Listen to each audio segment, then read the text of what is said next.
Hello dear students. मेरा नाम अनिल कुमार श्रीवास्तव है। इस समय मैं डोनाल्ड ट्रंप साहब जो अमेरिका के नए राष्ट्रपति हैं, रिपब्लिकन पार्टी के नेता हैं, और ब्रिक्स का जिक्र करने जा रहा हूं। इससे रिलेटेड चीज़ों को लेकर के डोनाल्ड ट्रंप साहब कल मज़े ले रहे थे, बहुत हंस रहे थे, रिजवाइज कर रहे थे। उसी पर यह चर्चा करने जा रहा हूं। दरअसल कुछ समय पहले जब ब्रिक्स देशों ने ये तय किया कि भाई वो एक साझी करेंसी को जन्म देंगे, साझी करेंसी चलाएंगे और डॉलर के टर्म में कोई लेन देन नहीं करेंगे, तो डोनाल्ड ट्रंप साहब जो कि अमेरिका के नए राष्ट्रपति हैं, साथ ही एक बनिया यानी व्यापारी दिमाग रखते हैं, उनको इससे झटका लगा। वैसे अमेरिका में औसत राष्ट्रपति व्यापारी दिमाग रखने वाले होते हैं, क्योंकि वहाँ का उद्देश्य होता है अमेरिका पैसा अमेरिका के पास ही रहे और दुनिया का अन्य देशों के देश उसके आगे झोली फैलाते रहें, हाथ फैलाते रहें, तो अच्छा है। ये कुछ ज़्यादा ही हैं। अमेरिका को फिर से महान बनाने का जो इनका नारा है, उसमें बेसिक चीज़ ये है कि औसत अमेरिकियों के पॉकेट में अतिरिक्त पैसा कैसे डाला जाए। तो जाहिर है, अगर मान लीजिए ब्रिक्स जैसे संगठन जो दुनिया के 40% से अधिक जनसंख्या पर नियंत्रण रखते हैं और 30% से अधिक कारोबार पर नियंत्रण रखते हैं, व्यापार पर नियंत्रण रखते हैं, अगर वो स्विफ्ट या SWIFT यानी society for world wide, SWI interbank, F financial, T से टेलीकम्युनिकेशन, यानी ये दुनिया के दूसरे देशों में जो क्रॉस बॉर्डर पेमेंट्स होते हैं, यानी दूसरे देशों में जो पेमेंट होता है, ये उसी तरह से जैसे कि देश के भीतर RBI की निगरानी में क्लियरिंग हाउसेस काम करती हैं, उसी प्रकार से इलेक्ट्रॉनिक और टेलीकम्युनिकेशन माध्यम से ये दुनिया के अलग अलग देशों में पेमेंट सिस्टम को सिक्योर करने का एक तरीका होता है। इसमें ज़्यादा ट्रांजैक्शन जो होता है वो डॉलर के माध्यम से ही होता है। दुनिया में ज़्यादातर जो ट्रांजैक्शन होते हैं एक्चुअली डॉलर के ही माध्यम से होते हैं।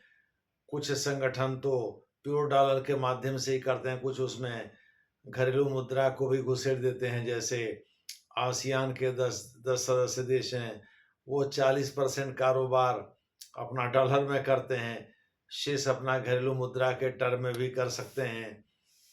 ASEAN+3 का गठन उन्होंने किया है, जिसमें चीन, जापान और दक्षिण कोरिया हैं। ये आपस में एक दूसरे के साथ मुद्रा भी एक्सचेंज कर लेते हैं। अगर मान लीजिए ASEAN+5 है, तो ऑस्ट्रेलिया और न्यूजीलैंड को इसमें शामिल कर लीजिए। हालांकि ASEAN+3, ASEAN+5 डिफंक्ट यानी मृतप्राय अवस्था में है, ये ज़्यादा कारगर नहीं है। अभी रूस पर पाबंदी लगानी थी, तो अमेरिका ने स्विफ्ट का प्रयोग किया था। Society for the world wide interbank financial telecommunication, Swift का फुल फॉर्म हुआ, उसी पर पाबंदी लगाई थी। और G7 के देशों की जो शिखर बैठक हुई थी इटली में, उसमें रूस के कई 100 करोड़ रुपए, लगभग 300 करोड़ रुपए को जब्त करने की भी इन्होंने घोषणा की, जो अलग अलग देशों में एसेट के रूप में पड़े हैं या अलग अलग देशों के बैंकों में जमा हैं, लेकिन वो किसी रूसी व्यापारी के हैं या रूसी सरकार के हैं, तो उसको जब्त करने की भी घोषणा की। मोटे तौर पर आप कह सकते हैं कि अमेरिका में जो बाइडेन प्रशासन था, वो रूस को तबाह होते देखना चाहता था, उसी को ध्यान में रख करके सब करना चाहता है। लेकिन डोनाल्ड ट्रंप साहब ऐसे नहीं। लेकिन डोनाल्ड ट्रंप साहब उनसे जो बाइडेन से आगे बढ़ करके 2 हाथ आगे वाले व्यापारी दिमाग के इंसान हैं, या बनिया हैं आप कह सकते हैं, या कारोबारी हैं। मोटे तौर पर जो जो डोनाल्ड ट्रंप साहब हैं, वो चाहते हैं कि भाई किसी तरह से औसत अमेरिकी के पॉकेट में अतिरिक्त पैसा पहुंचे। इसी को उन्होंने मेक अमेरिका ग्रेट अगेन, जिसको मागा कहा जाता है, नरेंद्र मोदी ने भी इसका जिक्र किया था जब व्हाइट हाउस में उससे उनसे मिले थे। तो उन्होंने ये बात कही। तो अभी कजान शहर, रूस के कजान शहर में जो 16वीं शिखर बैठक हुई थी ब्रिक्स की, जिसमें 15वीं शिखर बैठक में इसके 5 अन्य सदस्यों को शामिल करने संबंधी प्रस्ताव को स्वीकार किया गया था, जिसमें अफ्रीका से इथियोपिया और मिस्र थे, और पश्चिम एशिया से, जिसको मिडिल ईस्ट पश्चिमी देश के लोग कहते हैं, यूएई और ईरान थे। सऊदी अरबिया का था, भी एप्लीकेशन अभी पेंडिंग में है। और इंडोनेशिया जो है एशिया से था। इस प्रकार से इंडोनेशिया, ईरान, यूएई, इजिप्ट और इथियोपिया 5 देश ये हो गए। 5 देश पहले से शामिल हैं, तो मोटे तौर पर 10 देश हो गए। अगर अर्जेंटीना ने अपना नाम वापस नहीं लिया होता तो 11 हो जाते, और सऊदी अरब इसमें शामिल हो जाता औपचारिक रूप से, तो 12 देशों का यह संगठन होता, बहुत बड़ा संगठन हो जाता। एक्चुअली अपने अपने द्वीप महाद्वीप से इसमें सभी बड़े देश शामिल हो रहे हैं।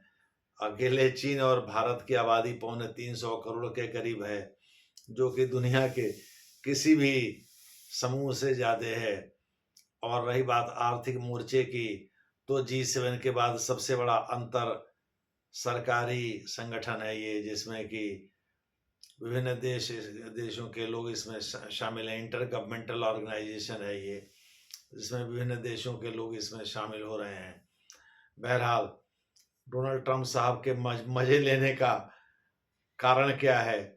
उनका कहना है, जब से उन्होंने ब्रिक्स को हटाया, खबरदार, अगर किसी भी साझी मुद्रा पर आपने काम किया आपस में लेन देन के लिए और डॉलर को कमजोर करने की कोशिश की, तो हम 150% तक टैरिफ आप लोगों के मंगाए हुए सामान पर लगा देंगे। उनका मतलब ये है कि जो ब्रिक्स देश, खास करके चीन से जो अमेरिका सामान मंगाता है, जो अमेरिका के वॉलमार्ट तक में भरे रहते हैं, तो उस इस हड़काने के कारण जो है चीन या ब्रिक्स के अन्य देश, चीन, भारत या अन्य देशों के बीच आपसी मनमुटाव पैदा हो गया है, या उन्होंने इस पर वक्तव्य देना बंद कर दिया है। वो एक्चुअली डोनाल्ड ट्रंप साहब ये बताना चाहते थे कि उन्होंने ब्रिक्स देशों ने इस पर कोई वक्तव्य देना बंद कर दिया है, मुंह सिल लिया है मानो। मोटे तौर पर आप कह सकते हैं अब डॉलर के विरुद्ध कोई बात करने वाले लोग ब्रिक्स में नहीं बचे हैं। भले ब्रिक्स एक संगठन के रूप में काम कर रहा है, लेकिन डॉलर के विरुद्ध काम नहीं कर रहा है, यानी साझी मुद्रा को अपनाना, विभिन्न देशों के बीच आपसी ट्रांजैक्शन उसी मुद्रा में करना, ये सब हवा हवाई हो गया।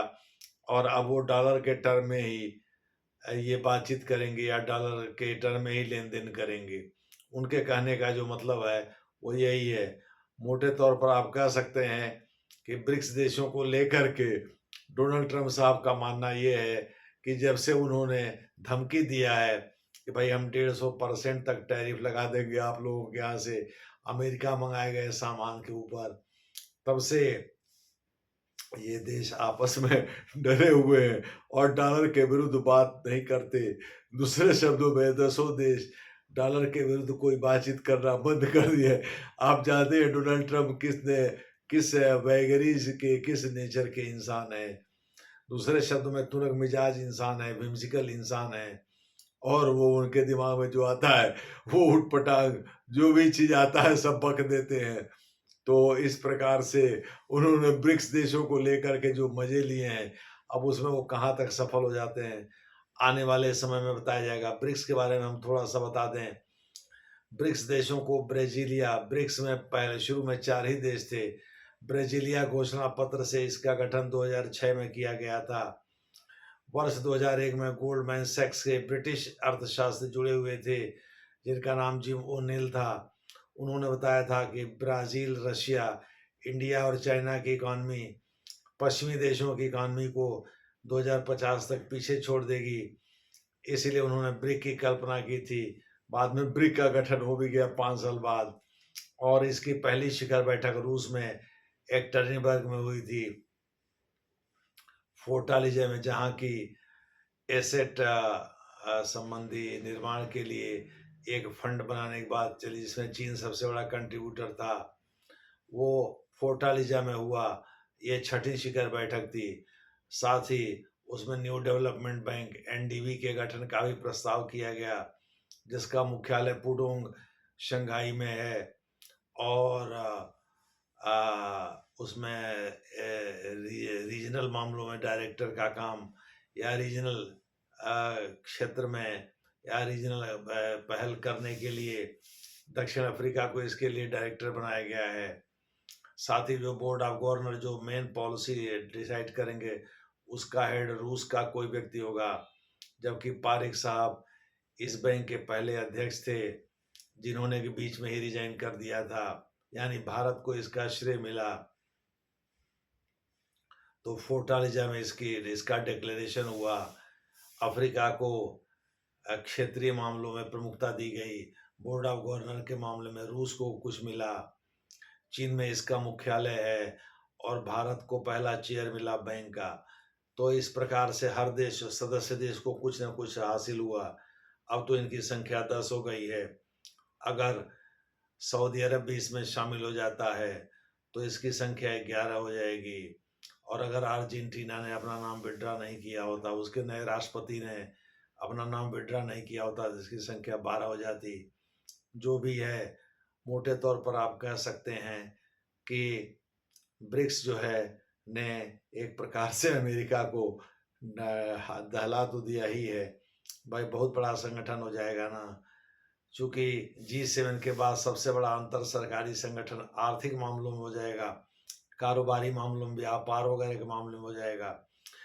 डोनाल्ड ट्रंप साहब का कहना है, जब से उन्होंने इनके ऊपर धमकी दिया है, इनको लेकर के धमकी दिया है, तब से ये शांत हैं। इसमें मुख्य जो भूमिका है वो ब्राजील के राष्ट्रपति इनेजियो लूला दा सिल्वा का है। इनेशियो लूला दा सिल्वा आप कह सकते हैं, इनेशियो लूला दा सिल्वा का है। चीन के राष्ट्रपति शी जिनपिंग का, भारत के प्रधानमंत्री नरेंद्र मोदी का है, रूस के राष्ट्रपति व्लादिमीर पुतिन का है, और दक्षिण अफ्रीका के राष्ट्रपति साइरिल रामफोसा का है। Actually Johannesburg Republic of south Africa RSA में ही है, जहाँ की इसकी 15वीं शिखर बैठक हुई थी। 16वीं इस साल क्या पिछले साल 2024 में कजान शहर में हुई थी, जो कि रूसी एक शहर है। वहीं एक्चुअली औपचारिक रूप से इन 5 सदस्यों को इनवाइट किया गया भाग लेने के लिए। हालांकि इनको शामिल करने का निर्णय तो उसी में जोहानिसबर्ग में ले लिया गया था, अफ्रीका में, जब इसकी 15वीं शिखर बैठक हुई थी। मोटे तौर पर आप कह सकते हैं कि ब्रिक्स का आकार लगातार बढ़ता जा रहा है, जिससे अगर मान लीजिए डॉलर का वैकल्पिक मुद्रा ढूंढ लेते हैं ये लोग, तो अमेरिका अगर सैंक्शन लगाएगा भी, जैसे उसने अभी स्विफ्ट के माध्यम से रूस पर सैंक्शन लगा दिया, तो क्यों अपनी दादागिरी दिखाता है? क्योंकि डॉलर उसका पूरी दुनिया में राज करता है, इसीलिए वो किसी भी देश पर तुरंत सैंक्शन लगा देता है कि डॉलर के टर्म में कोई लेन देन नहीं आप कर पाएंगे। लेकिन यानी अमेरिका संयुक्त राष्ट्र संघ के अतिरिक्त सैंक्शन अपना अलग लगाता है। आपने कभी शायद सुना नहीं होगा कि कोई देश जो है किसी दूसरे देश पर इतना बढ़ चढ़ करके सैन्य सैंक्शन और आर्थिक सैंक्शन दोनों लगा दे। आर्थिक सैंक्शन तो भारत के ऊपर भी लगाए थे बहुत सारे देशों ने, जब पोखरण परीक्षण भारत ने किया था 1998 में। तो लेकिन सैन्य भी अमेरिका लगाता है, क्योंकि सैन्य हथियारों का भी लेन देन जो है डॉलर के टर्म में ही होता है। इसीलिए सैंक्शन के अर्थ में अमेरिका कमजोर हो जाएगा अगर साझी मुद्रा शुरू कर दिया ब्रिक्स देशों ने और उसको घरेलू मुद्रा से जोड़ दिया। घरेलू मुद्रा के टर्म में जो लेन देन होगा वो साझी मुद्रा का आधार बना करके होगा। जैसे मान लीजिए 35 रुपया या 30 रुपया या 50 रुपये, सपोज करिए साझी मुद्रा सोने के अर्थ में रखी जाती है, जैसे पहले ब्रेटन वुड सिस्टम था। और सारे देश की मुद्रा को, या जैसे यूरो है, यूरो मुद्रा में हर देश की मुद्रा का एक दूसरे के साथ मूल्य तय है। जो देश यूरो को अपनाते हैं, शुरू में 15 देशों ने अपनाया था, 12 देशों ने अपनाया था, बाद में 3 देशों ने और अपनाया। तो इस तरह से करके उनको घरेलू मुद्रा के टर्म में ही अपना कारोबार आगे बढ़ाना पड़ता है। घरेलू मुद्रा को एक साझी मुद्रा से जोड़ दिया जाता है। मान लीजिए किसी देश के साथ यूरो की कीमत 55 है, किसी के साथ 85 है, किसी के साथ 87 है, किसी के साथ 95, किसी के साथ 67 है। इस तरह से करके घरेलू मुद्रा एक साझी मुद्रा से लिंक हो जाती है। अगर ऐसा होता है तो जाहिर है डॉलर को बड़ा भारी नुकसान होगा। अमेरिका के सैंक्शन लगाने की शक्ति ही क्षीण हो जाएगी, कमजोर हो जाएगी। इसीलिए अमेरिका के राष्ट्रपति न केवल व्यापारी के नजरिए से सोचते हैं, बल्कि एक कूटनीतिज्ञ की भांति भी सोचते हैं। माने अमेरिका में जो कुछ भी होता है वो केवल व्यापारिक नजरिए से नहीं होता है, वो एक कूटनीति के नजरिए से होता है। डोनाल्ड ट्रंप साहब भी यही करने की कोशिश कर रहे हैं। ये दूसरी बात है कि अपने प्रीडिसेसर की तुलना में बहुत बड़े कारोबारी या व्यापारी या बनिया है। आगे जैसा होगा वैसा आपको बताया जाएगा। धन्यवाद।